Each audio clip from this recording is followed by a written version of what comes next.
Live. Good morning, everyone. Welcome to For Goodness Grief. Welcome to my co-host here, Lee Atherton. Good morning, Lee. Good morning, Regina, and welcome to you as well. Thank you. I'm so glad we get to spend this time together every week. Me too. It's because our schedules are so busy. We would be struggling to get to see each other frequently. We And sure so this would. gives us, yeah, so this gives us a great opportunity to get together at least once a week. I love it. Me too. Yeah. So, folks, we were chatting a little bit. We're a little late this morning, and that's because as I told Lee, was being self-indulgent. I get Let's up at give her a 5 round every of morning. applause. So I get up at 5 every morning and come into my office and have a little chair over here. I sit down in my little chair over there and I have my prayer and my read my scriptures and write it in my journal. And this morning I finished that up at about 6 and headed back to the bedroom, and my husband was awake and he's usually asleep, and so I kind of gather my things quietly if he's asleep, and I go into the other bathroom to get my shower and get ready. And he said, oh, he was awake, so okay. So I thought, oh, that bed's just too inviting. And I said, okay, I'm going to snuggle for a moment. I'm going to climb back in bed and snuggle for a moment. Well, I was already wishing I could have a nap this morning. So that was maybe a mistake to climb into bed and snuggle, because pretty soon my body said, yeah, just go ahead and take that little nap. And so this leads us down the road of talking about, sometimes we have to stop and just do something for us, right, Lee? Yes, yes. And I was talking to someone last night,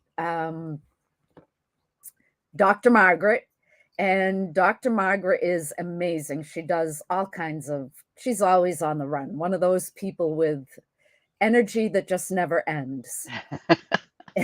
And she was talking about all these things that she was doing, and she got a new puppy, a Great Dane, who's Oh, probably as wow. big as Shadow is already. Maybe not that big, but Right. very quick. Yeah. Um, and I could hear in her voice that she was a little bit overwhelmed, a little bit done with it all. Right. And so Right. another woman on our call said, oh, she had finished a couple programs she was in. So what are you going to do to celebrate? And she, Yeah. oh, no. We said, or Susie said to her, why don't you take a weekend and do only what you want to do for you? And Dr. Margaret was like, ah. I could do But the that. first thought of that went through her head, my head too, is a whole weekend just for me. Yeah. Yeah. Yeah. And I don't know about the rest of you, but I really struggle to find ways to give myself those rewards and those celebrations for things. And I know it's important, but I still struggle to do that. Right. It's just, I when I'm in those kinds of exercises where they're saying, what are you going to do to celebrate? I'm like, I don't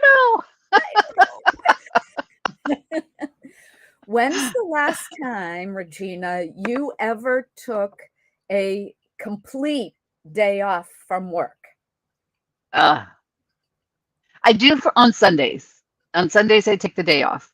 Very rarely do I have to do something on Sunday for work. I mean, there is one meeting a month that's on a Sunday night that I try to make when I can, but I really work at taking Sundays off. Good And I for say you. work at because it is, it's a conscious choice you have to make. And then you have to shoo away those thoughts that say, oh, well, I should go do this or that. And so I spend Sundays outside of church time, then I spend Sundays primarily either doing some other gospel study kinds of things or working on my family history, doing research on family history. Yes. Yeah. Yeah. And that has been awesome. I've really dedicated a lot more time to that lately.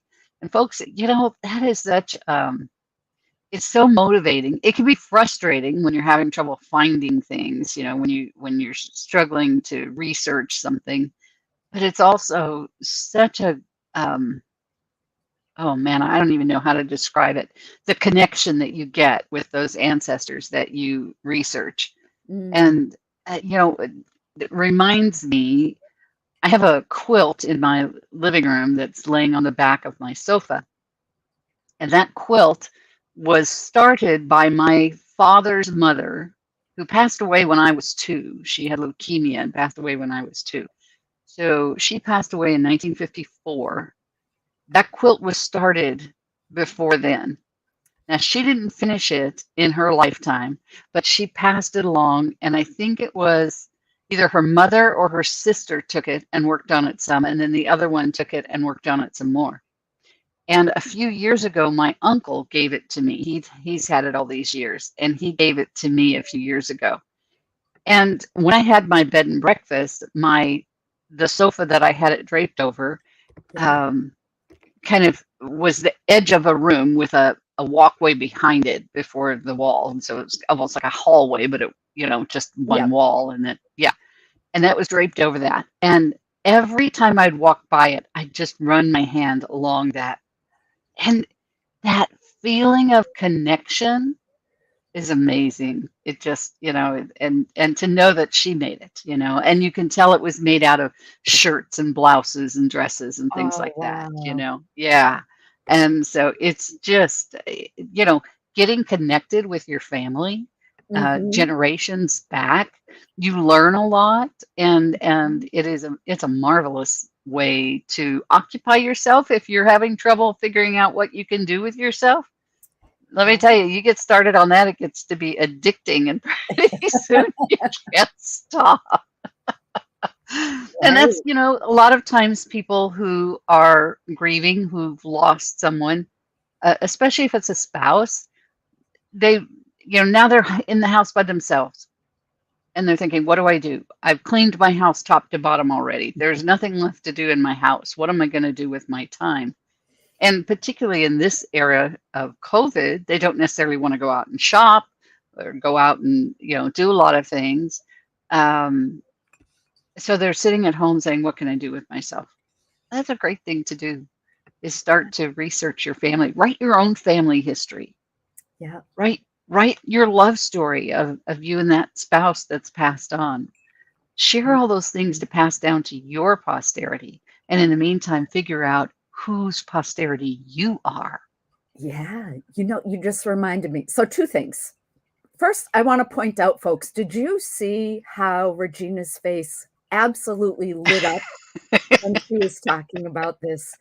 Yeah, Maybe it's not genealogy for you, maybe it's something else, but yeah, find that hobby that just yeah, brings that joy, yeah, right? absolutely. It's so important. Absolutely. Yeah, My grandparents, um, before they were married, and I don't know where each of them lived at the time, but right. they wrote letters back and forth all the time.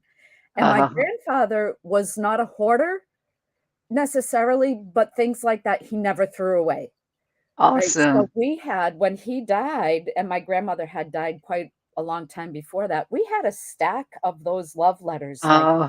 And you awesome. know how much fun it was to go Oh, through that? yeah. Yeah. And what you learned, oh my goodness.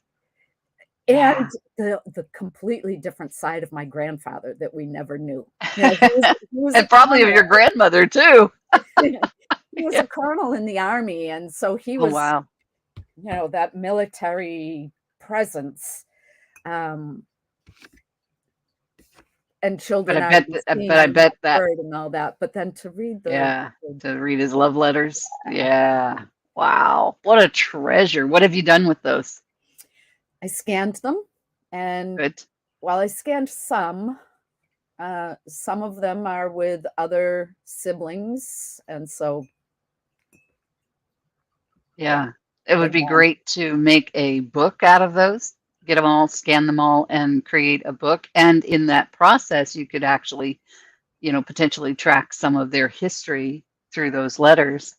That Yeah. would be awesome. It's one of the things I'm looking forward to working on this year is actually gathering as many family histories as I can and publishing those for family and so that they are there for generations to come. Oh, It's nice. just one other story I want to share with you. I was researching a female ancestor on my mother's side of the family who was actually, I think, maybe a sister to my grandfather or to his parents, one or the other. Anyway, so she's not a direct line, but a like a aunt, an aunt, a great aunt, I think. And it was so interesting as I was looking up in Ancestry, you can look up census records and marriage records and things like that. And so, I found her in her family as a child. And then in 1920 census, she was, by the way, she lived to be 3 days shy of her 100th birthday. She was Wow. born in 1896, June 15th, and died June 12th, 1996. Wow. Yeah. So imagine all the things that happened in her lifetime. I mean, in 100 years, all of the changes. I think there were like 18 presidents during that Wow. period of time. I mean, that's insane, right? So anyway, she showed up on this 1920 census, but at first I didn't think it was her. Her name was Magdalene, but they called her Maggie. And I had a cousin who had written, I thought it was my mom, but it was actually a cousin who had written in that nickname on a family group sheet that I have with her information. So she shows up on this 1920 census as Maggie, not Magdalene, but Maggie, and with a different last name. And I'm thinking, who is this person in the household? Well, then ultimately I connected the Maggie piece. And then that led me to, I also found that she'd gotten married in 1917, 2 weeks after the fellow she married, enlisted for World War I. The draft was on, he enlisted, and 2 weeks later they got married. So I found the marriage record. I can find no divorce record, no annulment, but in 1922 he's remarried, and she ultimately is remarried. And Interesting. the interesting thing is, I found 49 different family history trees that people have created in Ancestry that have him in it. Not one of them shows her as ever being his wife. Nothing on her side of the family ever shows her being married to him, other than this one 1920 census that has her as Maggie and his last name. Wow. As a married woman living in their household in 1920. And so it's Wow. this big mystery that I'm trying to solve. Yes. Yeah. This 100-plus-year-old mystery. I'm trying to figure out what happened to that marriage and what, I mean, everything of his up until his death, nothing mentions her. And when they list his spouses, she's not there. And on her side, same thing. He's not there. And you think, okay, did they get married because he figured he was going into the war and they felt they were in love and so they got married and then figured out when he came home that it wasn't right, that they'd rushed into it or whatever. Because I think she was she was born in 96 and this was 2017. So, she's just barely 20, 21 years old. And I mean, 1917, not 2017. And so, but it leads you down this trail of trying to solve this mystery of what happened. And there aren't a lot of people, if any, around that you can ask. Right. Yeah. So you've got to search records to try and piece it all together. So, folks, family history can be an exciting game. It can definitely take you out of sitting around feeling sorry for yourself, feeling at a loss of what to do. It's definitely one of those things that if you get into it can really be a powerful thing in your life. Yeah. But there are other things. You're right. Well, I want to invite our listeners, Regina, to comment. What is it that is your self-care? Yeah. What what is your passion?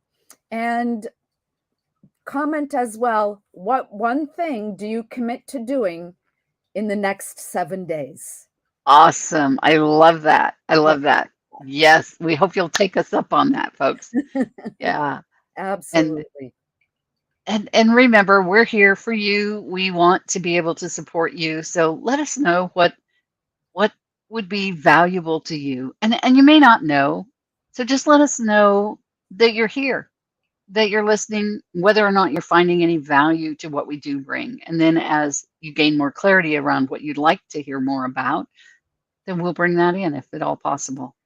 If there are people you'd like us to interview, let us Let know. us know. Yeah. Yeah, Yep. yeah. The show is for you. Yes. So This very true. not a show. This Facebook Live.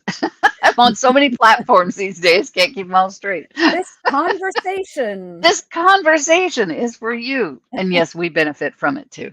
Yes. We do. Good to see you, friends. Have a wonderful week ahead. Know that you're in our thoughts all week long.